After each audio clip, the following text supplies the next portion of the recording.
নতুন বাড়িতে উঠতে দোয়া মাহফিল কিংবা মিলাদ মাহফিল করতে হয় না, এসব কথার কোনো ভিত্তি নেই।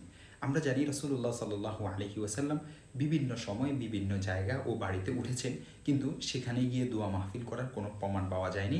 উনি মিলাদ মাহফিল করেছেন এমন কোনো প্রমাণ পাওয়া যায়নি। তবে এর জন্য দোয়া আছে, রাসূল সাল্লাল্লাহু আলাইহি ওয়াসাল্লাম আমাদেরকে দোয়া শিক্ষা দিয়েছেন।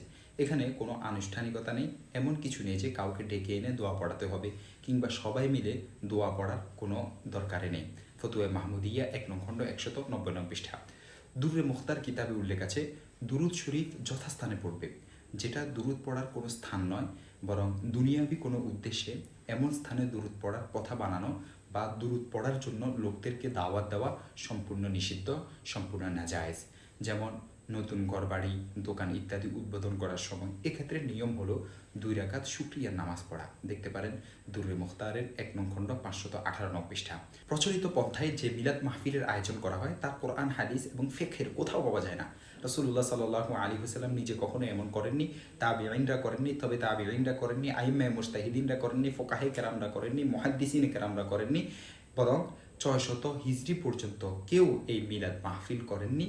এরপরে কিছু বেদাতিরা এটি আবিষ্কার করেন। ফতুয়া মাহমুদিয়া ১১ নং খণ্ড ৪৮ নং পৃষ্ঠা, ফতুয়া রহিমিয়া ২ নং খণ্ড ২৮২ নং পৃষ্ঠা, এমদাদুল মুফতিন ১৭২ নং পৃষ্ঠা, এমদাদুল ফাতাওয়া ৫ নং খণ্ড ২৪৯ নং পৃষ্ঠা, আজিজুল ফাতাওয়া ৯৮ নং পৃষ্ঠা এবং ফতুয়া মাহমুদিয়া ১ নং খণ্ড ১৯৭ নং পৃষ্ঠা, ফতুয়া রশিদিয়া ২২৮ নং পৃষ্ঠা এবং ২২৯ নং পৃষ্ঠা, এমদাদুল আহকাম ৯৫ নং পৃষ্ঠা, জাওয়াহিরুল ফিকহ ১ নং খণ্ড ২১১ নং পৃষ্ঠা।